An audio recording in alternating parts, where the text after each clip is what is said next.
إن الحمد لله نحمده ونستعينه ونستغفره ونعوذ بالله من شرور أنفسنا ومن سيئات أعمالنا من يهده الله فلا مضل له ومن يضلله فلا هادي له وأشهد أن لا إله إلا الله وحده لا شريك له وأشهد أن محمدًا عبده ورسوله يا أيها الذين آمنوا اتقوا الله حق تقاته ولا تموتن إلا وأنتم مسلمون يا أيها الناس اتقوا ربكم الذي خلقكم من نفس واحدة وخلق منها زوجها وبث فيهما رجالا كثيرا ونساء واتقوا الله الذي تساءلون به والأرحام إن الله كان عليكم رقيبا يا أيها الذين آمنوا اتقوا الله وقولوا قولا سديدا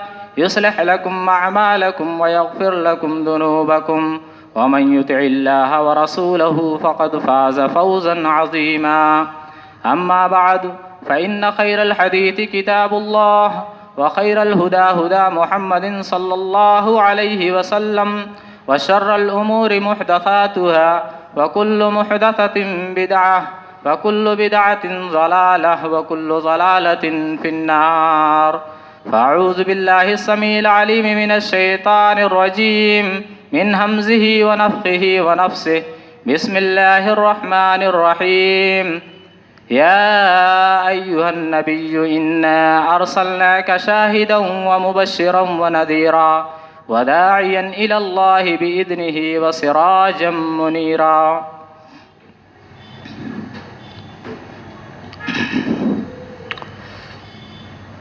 ہر طرح کی تعریف و توصیف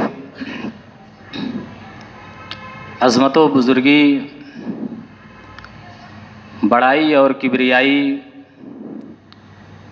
یکتائی اور تنہائی بادشاہی اور شہنشاہی اس اللہ وحدہ لا شریک لہ کے لیے لائق و زیبا ہے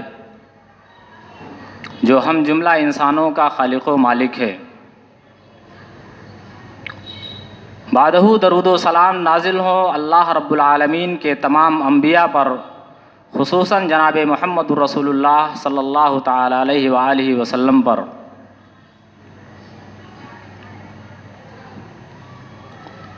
حاضرین گرامی،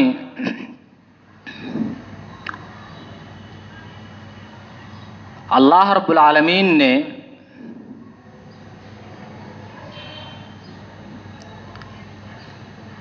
ہمارے درمیان اپنے رسول کی معرفت اور پہچان دو اعتبار سے کرائی ہے، یعنی ہم رسول صلی اللہ علیہ وسلم کو دو حیثیت سے جانتے اور پہچانتے ہیں۔ پہلا طریقہ یہ ہے کہ آپ صلی اللہ علیہ وسلم احمد بن عبداللہ یا محمد بن عبداللہ ہیں، یعنی آپ صلی اللہ علیہ وسلم کے والد گرامی عبداللہ ہیں اور آپ کی اماں جان سیدہ آمنہ ہیں۔ آپ کے دادا کا نام ہاشم ہے اور ابو طالب، حمزہ اور عباس رضی اللہ عنہما آپ کے چچا لگتے ہیں۔ آپ کا جسم اطہر ہی نہیں بلکہ آپ کا پورا خاندان سب سے اعلیٰ، سب سے اولیٰ اور سب سے نرالا خاندان ہے۔ اللہ کے رسول کی یہ حیثیت ہر کوئی جانتا اور پہچانتا ہے۔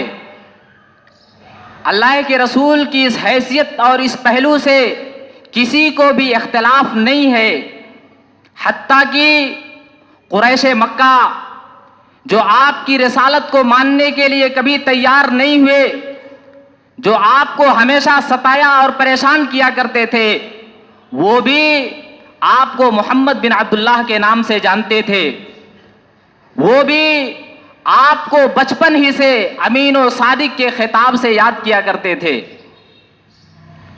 یہ رسول کی پہلی حیثیت ہے، یعنی آپ محمد بن عبداللہ یا محمد بن عبداللہ صلی اللہ علیہ وسلم ہیں۔ دوسرا پہلو اور دوسری حیثیت یہ ہے کہ آپ صلی اللہ علیہ وسلم اللہ رب العالمین کے برگزیدہ پیغمبر اور آخری رسول اور نبی ہیں۔ آپ کی آمد کے بعد انبیاء کی آمد کا سلسلہ ختم ہو چکا ہے، آپ خاتم النبیین ہیں، آپ کے بعد اب کوئی دوسرا نبی اس دنیا میں آنے والا نہیں ہے، آپ کی شریعت اور آپ کا دین صبح قیامت تک باقی رہنے والا ہے، اس میں کوئی تبدیلی نہیں ہو سکتی ہے۔ اللہ کے رسول کی اس حیثیت میں بہت سے لوگوں کا اختلاف ہے۔ قریش مکہ بھی اللہ کے رسول صلی اللہ علیہ وسلم کی اس حیثیت کو ماننے کے لیے کبھی تیار نہیں تھے۔ قریش مکہ نے کبھی بھی آپ کی رسالت کو تسلیم نہیں کیا۔ سن 6 ہجری تک، صلح حدیبیہ کے موقع تک کفار قریش یا قریش مکہ اس بات پر بضد تھے کہ صلح نامے کے اوپر محمد الرسول اللہ نہ لکھا جائے بلکہ محمد بن عبداللہ لکھا جائے، اس لیے کہ ہم آپ کو محمد بن عبداللہ کے نام سے جانتے ہیں، ہم نے آپ کو محمد الرسول اللہ نہیں مانا ہے۔ اگر ہم آپ کو محمد الرسول اللہ مان لیں تو پھر ہمارے اور آپ کے درمیان میں جھگڑا ہی کیا ہوگا، ہمارے اور آپ کے درمیان میں پھر اختلاف کیا باقی بچے گا۔ ہم آپ کو محمد بن عبداللہ مانتے ہیں، محمد رسول اللہ تسلیم نہیں کرتے ہیں۔ علی رضی اللہ تعالیٰ عنہ اس وقت غیرت میں آ گئے اور کہا کہ اے اللہ کے رسول، میرے ہاتھ اس بات کو گوارا نہیں کرتے کہ آپ کے نام کو محمد الرسول اللہ لکھنے کے بعد اپنے ہاتھوں سے اس کو مٹا دوں۔ اے اللہ کے رسول، ایسا مجھ سے نہیں ہو سکتا ہے۔ لیکن صلح نامہ تھا، لکھنا پڑا محمد رسول اللہ کے بجائے محمد بن عبداللہ لکھ کر کے وہ صلح کرنی پڑی، لیکن اس کا نتیجہ بعد میں تمام مسلمانوں کے سامنے آیا۔ میرے محترم بزرگوں اور دوستوں، آج ہم جس معاشرے میں ہیں، آج ہم جس دور میں ہیں، اس دور میں اللہ کے رسول صلی اللہ علیہ وسلم کے اسی دوسرے پہلو کو، یعنی آپ کی نبوت کے پہلو کو اور آپ کی رسالت کے پہلو کو کھول کھول کر بیان کرنے کی ضرورت ہے، خوب اور اچھے انداز میں بیان کرنے کی ضرورت ہے۔ آپ دیکھیں، رسول کے حسن و جمال کے ذکر ہوتے ہیں، رسول کی زلفوں کا تذکرہ ہوتا ہے، لیکن اللہ کے رسول کی رسالت کا تذکرہ خال خال ہوتا ہے۔ نبی کے نام پر، نبی کے آمد کے نام پر نعت خوانی ہوتی ہے، محفلیں سجائی جاتی ہیں اور پتہ نہیں کیا سے کیا کیا کیا جاتا ہے، لیکن رسالت کی باتیں بہت کم بیان کی جاتی ہیں۔ اس لیے آج کے اس خطبہ جمعہ کے اندر میں آپ لوگوں کے سامنے اللہ کے رسول صلی اللہ علیہ وسلم کی رسالت کی عظمت، آپ کی عزت، آپ کی حرمت، آپ کے تقدس اور آپ کی ہیبت کو بیان کرنا چاہتا ہوں کہ آپ کا کیا مقام و مرتبہ تھا، آپ کو اللہ رب العالمین نے کیا رتبہ اور کیا مقام عطا کیا تھا۔ آپ کو حیرت ہوگی، آپ کو سن کر کے حیرت ہوگی کہ آسمان کی بلندی سے لے کر کے زمین کے ذرات تک اللہ کے رسول صلی اللہ علیہ وسلم کی عزت و عظمت کا اعتراف کرتے ہیں۔ آسمان کی بلندی سے لے کر کے زمین پر پائی جانے والی ساری چیزیں اللہ کے رسول صلی اللہ علیہ وسلم کے عزت اور عظمت کو مانتی اور تسلیم کرتی ہے۔ لیکن اگر آپ کی رسالت کو کوئی نہیں ماننے والا ہے، اگر آپ کی رسالت کو کوئی تسلیم نہیں کرنے والا ہے، تو آج کا کلمہ پڑھنے والا مسلمان ہے، آج کا کلمہ پڑھنے والا مسلمان اللہ کے رسول کی رسالت کو نہیں سمجھتا، اللہ کے رسول کی عزت اور عظمت کو نہیں سمجھتا ہے، اللہ کے رسول صلی اللہ علیہ وسلم کی عزت، عظمت، تقدس اور حرمت اور آپ کی ہیبت کو اپنے سینے میں محفوظ نہیں کرتا ہے۔ میں آپ کو بتاؤں، سورہ آل عمران کے اندر آیت نمبر 80 پر 2 میں اللہ رب العالمین نے اس مسئلے کو بہت واضح انداز میں بیان کیا ہے. اللہ رب العالمین نے تمام انبیاء کرام سے اس بات کا اقرار اور وعدہ لیا کہ اے میرے انبیاء کرام، اگر تمہاری موجودگی میں میرا آخری نبی اور میرا آخری پیغمبر اس دنیا کے اندر آ گیا تو تم اقرار کرو، تم میری بات کو مانو اور تسلیم کرو کہ اس نبی کی موجودگی میں تم اس نبی کی اتباع کرو گے. تمہارا نہیں چلے گا. میرا آخری نبی آنے کے بعد تمام انبیاء کرام اس آخری نبی کی پیروی اور اقتداء کریں گے. یہ اقرار تمام انبیاء کرام نے کیا. گویا تمام انبیاء، تمام رسولوں کو اللہ کے رسول صلی اللہ علیہ وسلم کی عزت اور عظمت کا اعتراف تھا. تمام انبیاء کرام اللہ کے رسول صلی اللہ علیہ وسلم کی حرمت اور تقدس کو سمجھتے تھے. اس لیے تمام انبیاء کرام نے اس بات کا اقرار کیا کہ اے اللہ، اگر ہماری موجودگی میں تیرا آخری پیغمبر اس دنیا میں آیا تو ہم اس پیغمبر کی اتباع بھی کریں گے اور جی جان سے اس پیغمبر کی مدد بھی کریں گے. میرے محترم بزرگوں اور دوستوں، یہی بات اللہ کے رسول صلی اللہ علیہ وسلم کے حدیث واقع معراج کے اندر موجود ہے. جب پاک بازوں کے امام، معصوموں کے امام جبریل علیہ السلام اللہ کے رسول کو لے کر کے آسمانوں پر گئے. جبریل علیہ السلام وہاں پہنچنے کے بعد جبریل علیہ السلام کو رسول کی پہچان نہیں کرانی پڑی، نبی کریم صلی اللہ علیہ وسلم کا تعارف پیش نہیں کرنا پڑا، بلکہ آدم علیہ السلام نے جیسے ہی اللہ کے رسول صلی اللہ علیہ وسلم کو دیکھا تو پکار اٹھے، مرحبا بابن صالح والنبی صالح، اے نیکوکار کے بیٹے اور پاک باز پیغمبر، آپ کا آنا خوش آمدید، آپ کا آنا مبارک ہو. پتہ یہ چلا کہ تمام انبیاء کرام اللہ کے رسول کی عظمت کا اقرار کرتے تھے. تمام انبیاء اور رسول اللہ کے رسول صلی اللہ علیہ وسلم کے مقام و مرتبے کو جانتے اور پہچانتے تھے. صرف انبیاء اور رسول ہی نہیں بلکہ آسمانوں میں رہنے والے پاک باز فرشتے بھی، آسمانوں میں بسنے والے معصوم فرشتے بھی اللہ کے رسول صلی اللہ علیہ وسلم کی عظمت کو مانتے ہیں، اللہ کے رسول صلی اللہ علیہ وسلم کی رسالت کو تسلیم کرتے ہیں. حدیث معراج کے اندر آپ غور کریں گے تو آپ کو معلوم ہوگا کہ جب جبریل علیہ السلام اللہ کے رسول صلی اللہ علیہ وسلم کو لے کر کے آسمان پہ گئے، پہلے آسمان پر پہنچے، جبریل علیہ السلام نے دستک دی، پوچھا کون؟ کہا انا جبریل، میں جبریل ہوں.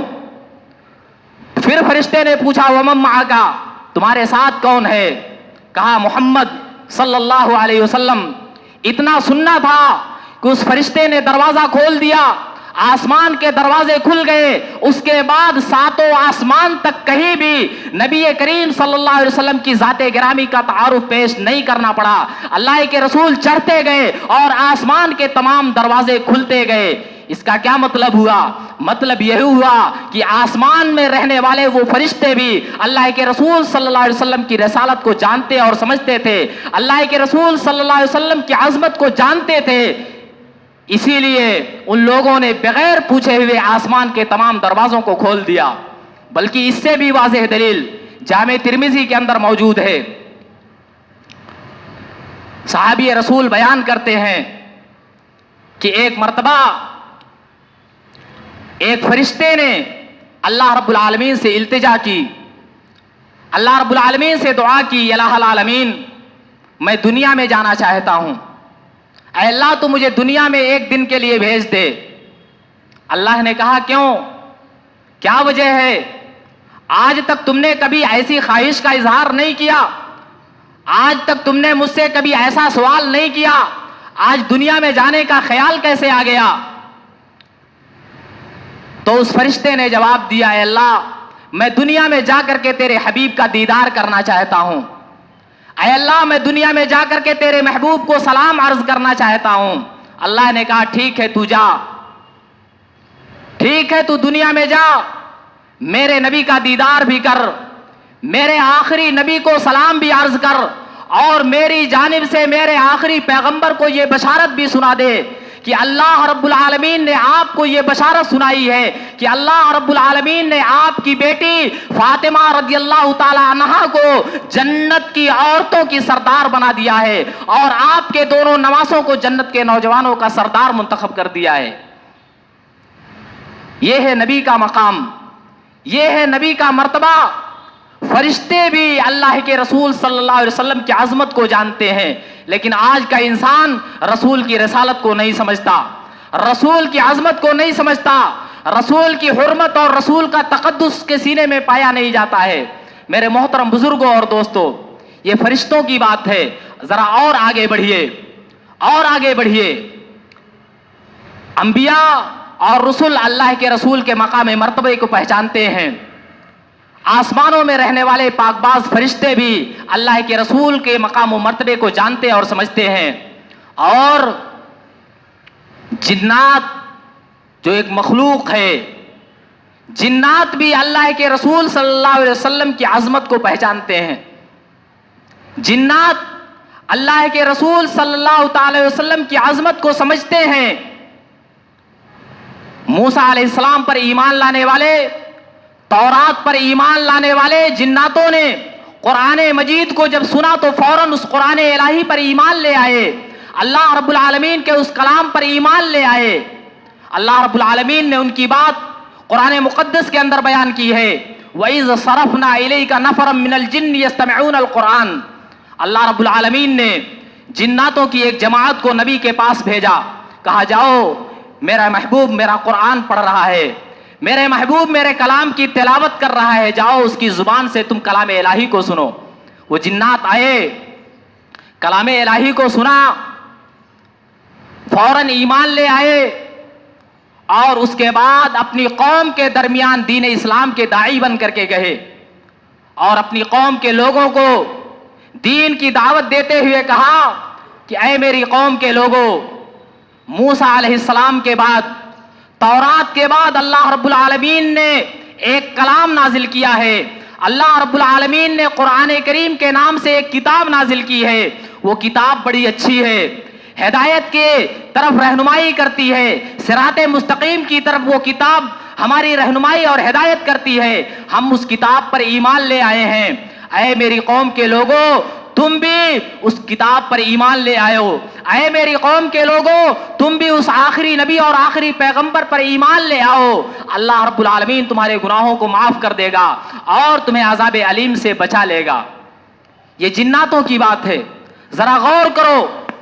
جنات ایک مرتبہ اللہ کے رسول کی زبان سے قرآن کریم کو سنتا ہے اور ایمان لاتا ہے، لیکن آج کا مسلمان بار بار اللہ کے رسول کی بات کو سنتا ہے لیکن ایک مرتبہ بھی عمل کرنے کے لیے تیار نہیں ہوتا۔ اسی کو مسلمانیت کہا جاتا ہے، اسی کو ہماری زبان میں ہم اسی کو اسلام کہتے ہیں۔ کیا اسی کو اسلام کہا جاتا ہے؟ کیا اسی کو ایمان کہا جاتا ہے؟ میرے بھائیو ذرا غور کرو، سنجیدگی کے ساتھ غور کرو اور سوچو۔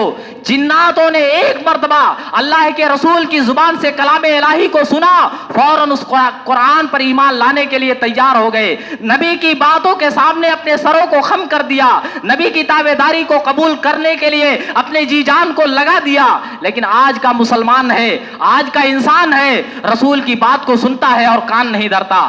آج کا مسلمان ہے، رسول کی بات کو 24 گھنٹے میں پتہ نہیں کتنی مرتبہ سنتا ہے لیکن کبھی اس پر عمل کرنے کے لیے تیار نہیں ہوتا ہے۔ ذرا اور آگے بڑھو۔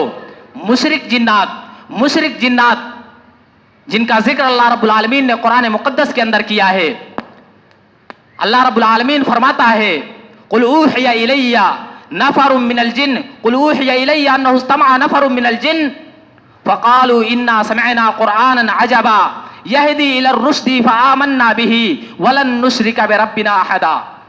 مشرک جناتوں نے ایک مرتبہ کلام الہی کو سنا تو زندگی بھر کے لیے شرک سے توبہ کر لی۔ اللہ رب العالمین فرماتا ہے کہ جناتوں کی ایک جماعت نے قرآن کریم کو سنا تو کہا ہم نے آج بہت تعجب خیز قرآن سنا ہے، ہم نے ایک عجیب و غریب قرآن آج سنا ہے، ہمارا سابقہ آج ایک عجیب و غریب کلام سے ہوا ہے، وہ کلام راہ حق کی طرف رہنمائی کرتا ہے، ہم نے اس کلام کو سنا تو اس پر ایمان لے آئے. وَلَن نُشْرِكَ بِرَبِّنَا أَحَدًا. اب اس کلام الہی پر ایمان لانے کے بعد ہم کبھی بھی اپنے رب کے ساتھ کسی کو شریک کرنے کے لیے تیار نہیں ہیں.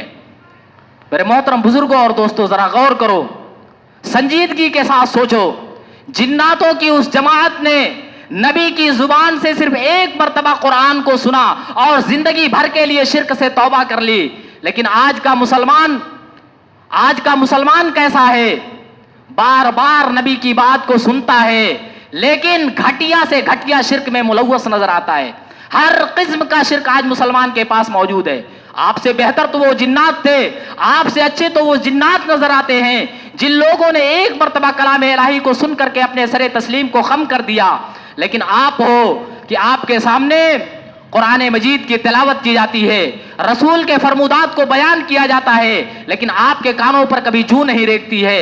آپ نافرمانی پہ نافرمانیاں کرتے چلے جاتے ہو، کبھی اللہ کے رسول کی تابعداری کرنے کے لیے اپنے آپ کو تیار نہیں کرتے ہو.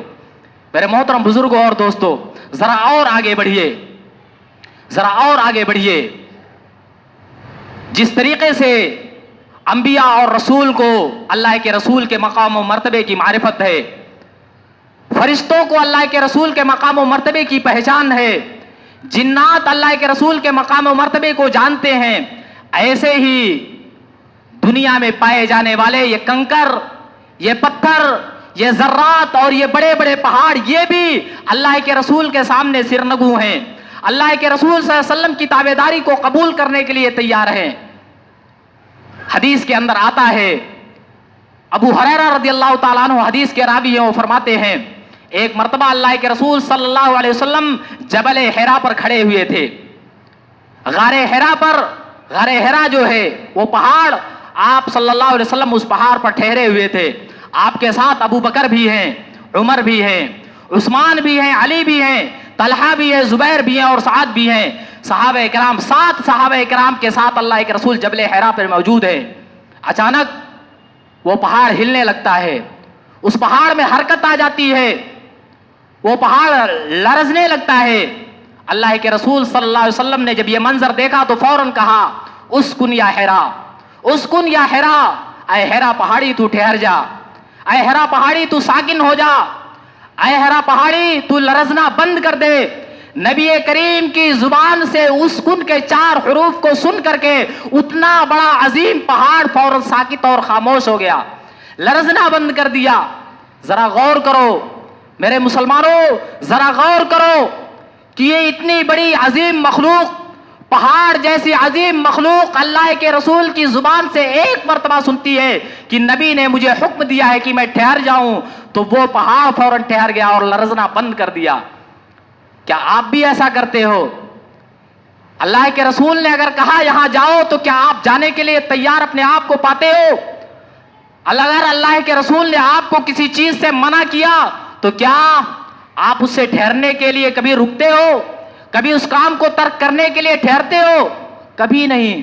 آج انسان کے اندر نافرمانی مکمل طور پر بھری ہوئی ہے، اور آج کا انسان یہ دعویٰ کرتا ہے کہ میں نبی کا سچا مطیع و فرما بردار ہوں، میں اپنے دعوے میں سچا ہوں، میں اپنے نبی سے سچی محبت کا اظہار کرتا ہوں. میرے بھائیوں یاد رکھو، نبی سے محبت کے لیے دعویٰ کام آنے والا نہیں، نبی سے محبت کے لیے اظہار کام آنے والا نہیں.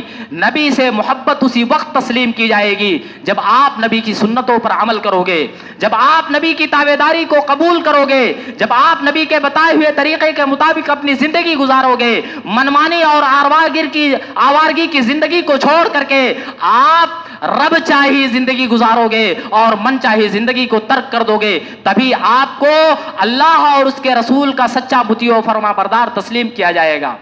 آج آپ خود اپنی زندگیوں میں دیکھ لو، آپ کے گھر سے لے کر کے باہر تک ہر جگہ رسول کی نافرمانی نظر آتی ہے.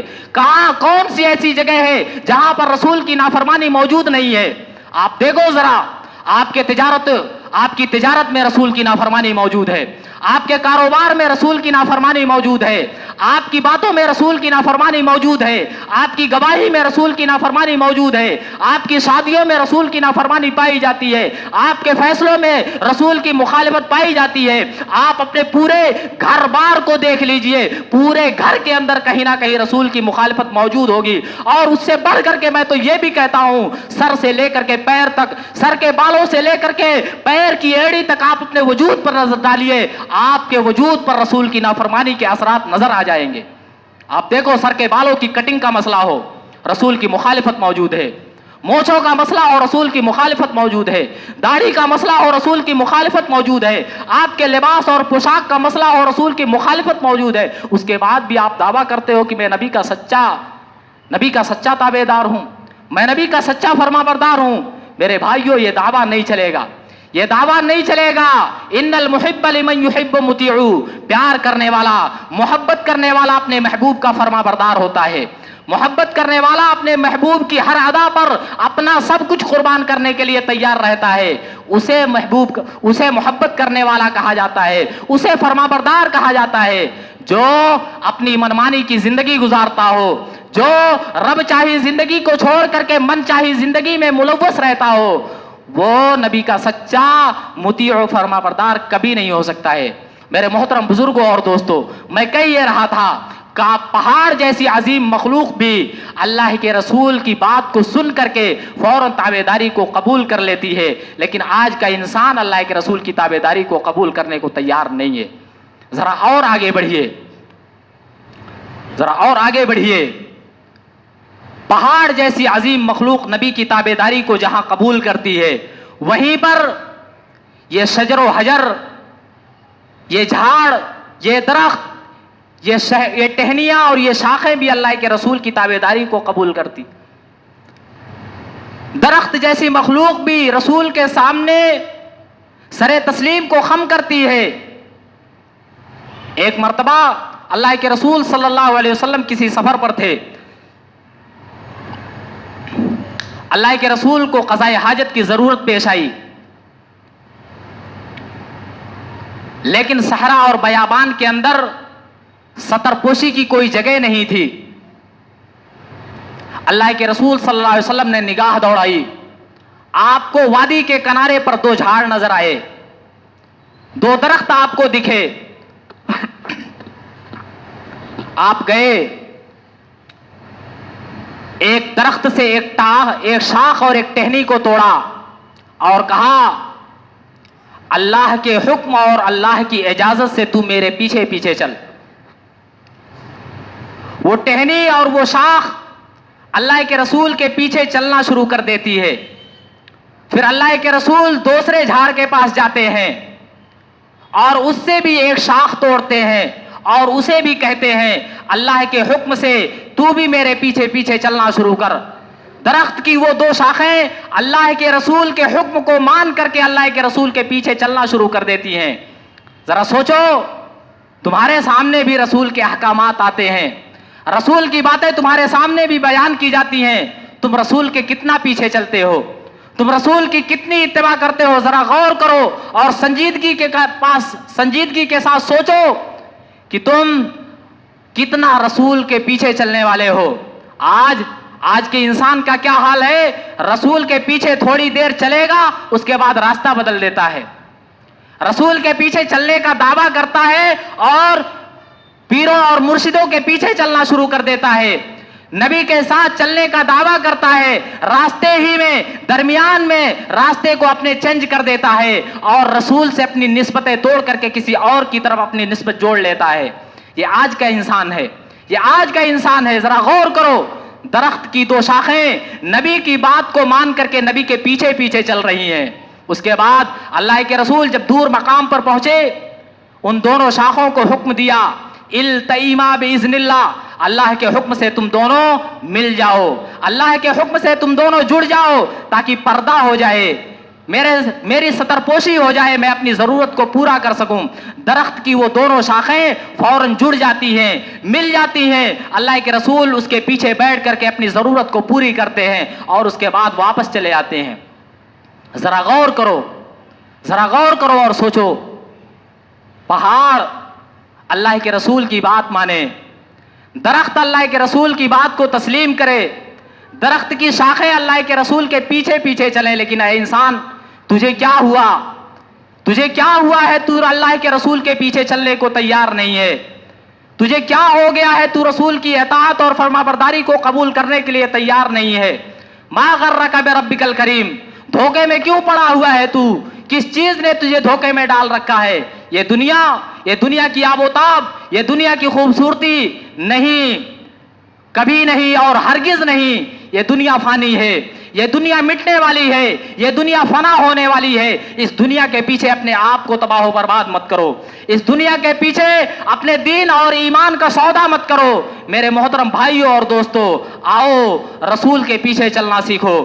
جس رسول کی تابعداری تمام انبیاء اور رسول کرتے ہیں, جس رسول کی تابعداری ملائکہ بھی کرتے ہیں, جس رسول کی تابعداری پہاڑ بھی قبول کرتے ہیں, جس رسول کی فرما برداری جھاڑ اور درخت بھی قبول کرتے ہیں. اے انسان, جب دنیا کی ہر چیز رسول کے پیچھے چلنے کو تیار ہے تو اللہ کے رسول کے پیچھے چلنے کو تیار کیوں نہیں ہے؟ جب رسول کا ایک حکم مان کر کے درخت کی دونوں شاخیں ملنے کے لیے تیار ہیں, آج تیری صفوں میں دراڑ کیوں نظر آتا ہے؟ آج تیری صفوں میں شگاف کیوں نظر آتا ہے؟ آپ دیکھ لو, نماز کا مسئلہ آپ لے لو. آج ہم نماز پڑھنے کے لیے کھڑتے ہیں, پیر سے پیر ملانے کو تیار نہیں. دل ہمارا کیا جڑے گا؟ ہم رسول سے اپنا ناتا کیا جوڑیں گے؟ ہم پیر اپنے بھائی سے پیر ملانے کو تیار نہیں ہے. ہم رسول سے اپنا ناتا کیا جوڑیں گے؟ میرے بھائیوں, غور کرنے کا مقام ہے, سوچنے کا مقام ہے.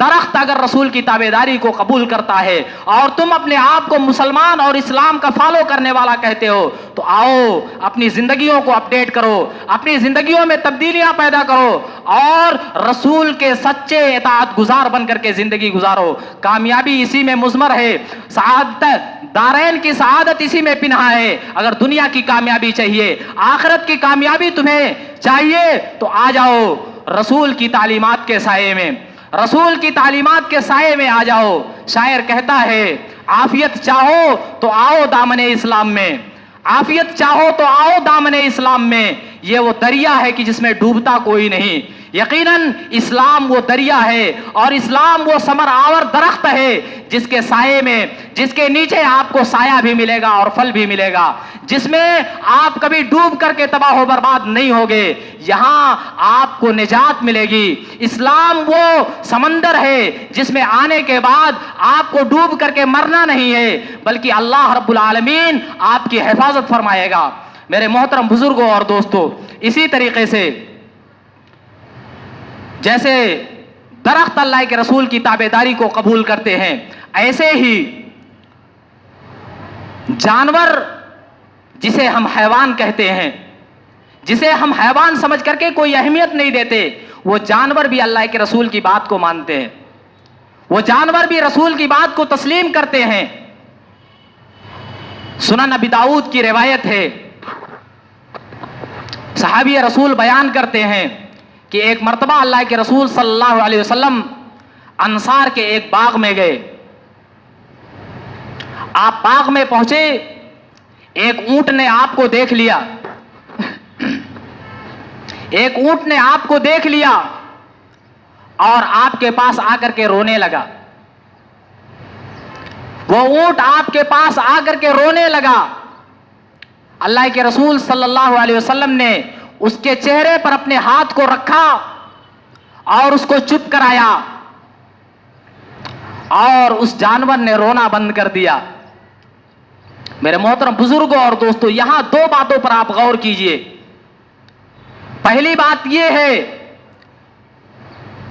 کہ اس جانور نے, اس اونٹ نے زبان حال کے ذریعہ سے پوری امت کو یہ پیغام دیا ہے کہ اگر نبی تمہارے درمیان موجود ہو, نبی کی رہنمائی تمہارے درمیان موجود ہو, نبی کی احادیث اور نبی کی سنتیں تمہارے درمیان پائی جاتی ہوں, تو شکوہ اور شکایت غیروں کے پاس لے کر کے نہیں جایا جاتا. اگر نبی تمہارے درمیان موجود ہو تو شکایتیں دوسروں کے دروازوں پر نہیں لے کر کے جاتے, بلکہ قرآن اور حدیث سے اپنے مسائل کو حل کیا جاتا ہے.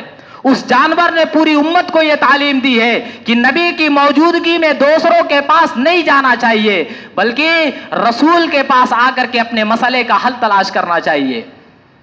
اور دوسری بات، اس جانور نے جو رویا اور اللہ کے رسول نے اس کو چپ کرایا، اس سے یہ سبق ملتا ہے کہ اگر جانور بھی رونے لگے تو اس جانور کو چپ کرانا یہ رسول کی سنت ہے. اس جانور کو چپ کرانا یہ رسول کی سنت ہے. لیکن ذرا اپنے گریبان میں جھانک کر کے دیکھو، ہم اپنے ماں باپ کو رلانے کے لیے تیار ہیں لیکن چپ کرانے کو تیار نہیں. ہم اپنے سگوں کو روتا اور بلکتا ہوا چھوڑنے کے لیے تیار ہیں لیکن ان کے آنسو پوچھنے کے لیے تیار نہیں ہیں. ہمارے والدین ہماری وجہ سے کتنی قسم پرسی کی زندگی گزارنے کے لیے مجبور ہو جاتے ہیں لیکن ہم اپنے والدین کی دستگیری کرنے کے لیے تیار نہیں.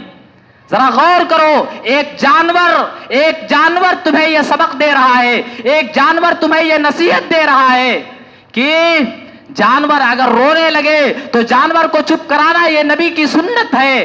چاہے جائے کہ اپنے ہوں، اپنے سگے ہوں، اپنے رشتہ دار ہوں، اپنے ماں باپ ہوں، اپنے بھائی بہنیں ہوں اور اپنے اعزاء و اقارب ہوں، ہم سب کو چھوڑ دیتے ہیں. کسی کے آنسو پوچھنے کے لیے ہم تیار نہیں رہتے. جانور سے سبق حاصل کرو، رسول کی سنت کو دیکھو، رسول کی تعلیمات پر غور کرو. اگر جانور بھی روتا ہے تو نبی چپ کراتے ہیں، اگر جانور بھی کراہتا ہے تو نبی اس کو چپ کرانے کے لیے تیار ہے. یہ رسول کی سنت ہے، یہ رسول کا طریقہ ہے، یہ رسول کا منہج ہے. ہم کو اس طریقے پر چلنا ہے، ہم کو اس نہج پر اپنی زندگی کو گزارنا ہے. اگر اپنا روئے تو کیا چپ نہیں کرانا؟ اپنے سگے روئے تو کیا ہم کو چپ نہیں کرانا؟ ہم کتنے لوگوں کو روتا اور بلکتا ہوا چھوڑ دیتے ہیں، کتنے لوگوں کے رونے کو دیکھ کر کے ہم تماشبین بن جاتے ہیں، ہم تماشا دیکھنے والے بن جاتے ہیں. میرے بھائیوں، ذرا سوچو اور غور کرو. ایک جانور پوری امت کو یہ تعلیم دے رہا ہے کہ اگر جانور رونے لگے تو اس کو بھی چپ کرانا نبی کریم صلی اللہ علیہ وسلم کی سنت ہے. اس کے بعد حدیث کے آگے الفاظ ہیں کہ اللہ کے رسول صلی اللہ علیہ وسلم نے آواز لگائی، من رب ھذا الجمل، اس اونٹ کا مالک کون ہے، اس اونٹ کا نگہبان کون ہے؟ ایک انصاری نوجوان صحابی کھڑے ہوئے اور کہا، اے اللہ کے رسول یہ میرا اونٹ ہے، میں اس اونٹ کا مالک ہوں. اللہ کے رسول صلی اللہ علیہ وسلم نے درد اور کرم بھرے لہجے میں کہا، افلا تتقی اللہ فی ہذہ البہیمہ الذی ملکک اللہ. اے انصاری نوجوان، کیا تجھے اللہ کا خوف نہیں؟ کیا تجھے اللہ سے نہیں ڈر لگتا ہے؟ جس جانور کو اللہ نے تیرے تابع کیا ہے، جس جانور کو تو مالک ہے، کیا تو اس جانور کے سلسلے میں اللہ رب العالمین سے نہیں ڈرتا ہے؟ سن لے، تیرا یہ جانور زبان حال سے مجھ سے شکایت کر رہا ہے کہ تو اس کو بھوکا رکھتا ہے اور اس سے بہت زیادہ کام لیتا ہے. میرے محترم بزرگوں اور دوستوں، غور کرنے کا مقام، سوچنے کا مقام ہے کہ جانور کو چپ کرانا یہ نبی کی سنت ہے. جانوروں پہ رحم و کرم کرنا یہ نبی کی سنت ہے. چاہے جائے کہ اپنے ہوں، ہمیں اپنوں کا خیال نہیں رہتا، ہم جانور کا کیا خیال کریں گے؟ ہم اس کو حیوان سمجھ کر کے مارتے ہیں، اس کو حیوان سمجھ کر کے اپنے دروازے سے دور بھگا دیتے ہیں. لیکن وہی جانور اگر ہم اس کے ساتھ اچھا سلوک کرتے ہیں تو وہی جانور ہماری نجات کا ذریعہ بھی بن سکتا ہے. جیسا کہ وہ واقعہ مشہور ہے، ایک عورت نے ایک کتے کو پانی پلایا، اللہ رب العالمین کو اس کی ادا اتنی پسند آئی کہ اللہ نے دنیا ہی میں اس عورت کو جنت کا سرٹیفکیٹ عطا کر دیا. اور وہیں پر دوسری عورت جس نے ایک بلی کو باندھ کر کے رکھا تھا، وہ اس بلی کو ستاتی تھی اور مارتی تھی، بھوکا اور پیاسا رکھتی تھی. اللہ رب العالمین کو اس کی یہ ادا اتنی ناپسند آئی کہ اللہ رب العالمین نے اس کو واصل جہنم کر دیا. یہ جانوروں کے ساتھ احسان کرنے کا اجر ہے، جانوروں کے ساتھ اچھا سلوک کرنے کا یہ بدلہ ہے. ہم امت محمدیہ ہیں، ہم کو جانوروں کے ساتھ بھی احسان کرنے کو بتایا اور سکھایا گیا ہے. لیکن اے انسان، افسوس ہے، تیرے اوپر بہت افسوس ہوتا ہے. آج تو کہاں کھڑا ہوا ہے؟ آج تو کہاں موجود ہے؟ دنیا داری تجھ کو خوب آتی ہے، دنیا داری میں تو بالکل ماہر ہے اور دینداری میں تو زیرو نظر آتا ہے. تجھے ہیرو کے نام معلوم ہے، تمہیں ہیروئن کا نام معلوم ہے, تمہیں کرکٹر کا نام معلوم ہے, تمہیں سیاسی لیڈر کی بایو ڈاٹا پوری معلوم ہے, تمہیں سرکاری جو ویکنسیاں نکلتی ہیں, جو گورنمنٹ جاب نکلتی ہے, یا گورنمنٹ کی طرف سے کوئی بھی آفر آتا ہے, تم اپنا دن اور رات ایک کر کے اپنے آپ کو اس کے پیچھے لگا کر کے اس کو سمجھنے کی کوشش کرتے ہو اور دنیا سے فائدہ اٹھانے کی کوشش کرتے ہو. تمہارا دین ہی سب سے بیکار تمہیں نظر آتا ہے. کیا تمہارا دین ہی سب سے بیکار ہے؟ تو تم دنیا کو پانے کے لیے انتھک محنت کرو اور دین کے معاملے میں تم زیرو نظر آؤ, دین کے معاملے میں تم ذرہ برابر بھی کوشش کرنے کے لیے تیار نہ ہو. کیا یہی تمہاری مسلمانیت ہے؟ کیا یہی تمہارا اسلام ہے؟ ما غرک بربک الکریم. کیوں دھوکے میں پڑے ہوئے ہو؟ کیوں دھوکے میں پڑے ہوئے ہو؟ آ جاؤ, آ جاؤ اللہ اور اس کے رسول کی طرف, آ جاؤ اللہ اور اس کے رسول کی طرف, آ جاؤ اسلام کی ٹھنڈی چھاؤں میں. قبول کر لو اللہ اور اس کے رسول کی تابعداری کو. یاد رکھو, جو اللہ اور اس کے رسول کی تابعداری کو قبول کرتا ہے, جو اللہ اور اس کے رسول کی باتوں کو مانتا ہے, وہی دنیا میں بھی سرخرو ہوتا ہے اور آخرت میں بھی سرخرو ہوتا ہے. لیکن جو اللہ اور اس کے رسول کی باتوں کو تسلیم نہیں کرتا, جو اللہ اور اس کے رسول کے بتائے ہوئے طریقے کے مطابق اپنی زندگیوں کو نہیں ڈھالتا ہے, ایسا شخص دنیا میں بھی ذلیل ہوتا ہے اور آخرت میں بھی اللہ رب العالمین اسے ذلیل کر کے چھوڑے گا. اس لیے آپ اپنے رسول کی عظمت کو پہچانو, رسول کے مقام اور مرتبے کو جانو. اللہ رب العالمین اپنے رسول کی عظمت کو بیان کرتے ہوئے کہتا ہے, یا ایھا النبی انا ارسلناک شاہدا ومبشرا ونذیرا وداعیا الی اللہ باذنہ وسراجا منیرا. اللہ نے ہمارے محبوب کو داعی بنا کر کے بھیجا, مبشر بنا کر کے بھیجا, نذیر بنا کر کے بھیجا, روشن چراغ بنا کر کے بھیجا. لیکن آج ہمیں رسول کی زندگی کا کچھ بھی پتہ نہیں, رسول کے بارے میں ہماری معلومات بالکل ناقص ہے. رسالت تو چھوڑ دو, اگر کتنے مسلمان ایسے موجود یہاں پر ہیں, ابھی پوچھا جائے اللہ کے رسول کا نام کیا ہے, رسول کے ابا کا نام کیا ہے, رسول کی امی کا کیا نام ہے, رسول کے چچاؤں کا کیا نام ہے, آپ کو کب نبوت ملی, آپ کی والدہ کا کب انتقال ہوا, آپ کے والد محترم کب دنیا سے فوت ہوئے, آپ کی ازواج مطہرات کتنی ہیں, آپ کی بیویاں کتنی تھیں, اور ان بیویوں کا نام کیا تھا. آج مسلمان کو یہ بھی نہیں معلوم ہے. وہ نبی کی رسالت کو کیا سمجھے گا, وہ نبی کی نبوت کو کیا سمجھے گا؟ میرے بھائیوں, رسول کی رسالت کو سمجھنے کی ضرورت ہے, رسول کی رسالت کو سمجھنے کی ضرورت ہے. آؤ اللہ اور اس کے رسول کی تابعداری کو قبول کرو, آؤ اللہ اور اس کے رسول کی باتوں کو مانو, یقین مانو. انہی دونوں چیزوں میں, اللہ کی اطاعت میں اور رسول کی فرما برداری اور اطاعت میں, ہماری کامیابی کا راز مضمر ہے. آخر میں اللہ رب العالمین سے میری دعا ہے کہ اللہ رب العالمین ہمیں نبی کی رسالت اور نبی کی عظمت اور تقدس کو سمجھنے کی توفیق عطا فرمائے اور دین اسلام پر کما حقہ عمل کرنے کی توفیق عطا فرمائے. الہ العالمین ہم تمام مسلمانوں کے علم میں, عمل میں, مال میں, اولاد میں, رزق میں اور عمر میں برکت عطا فرمائے. الہ العالمین ہم میں جو بیمار ہیں تو انہیں شفائے کاملہ عاجلہ عطا فرما. الہ العالمین ہم میں جو مقروض ہے تو انہیں قرض کی ادائیگی کی توفیق عطا فرما.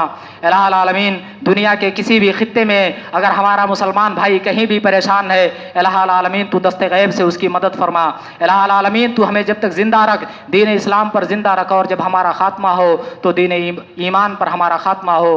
آمین. وآخر دعوانا ان الحمد للہ رب العالمین.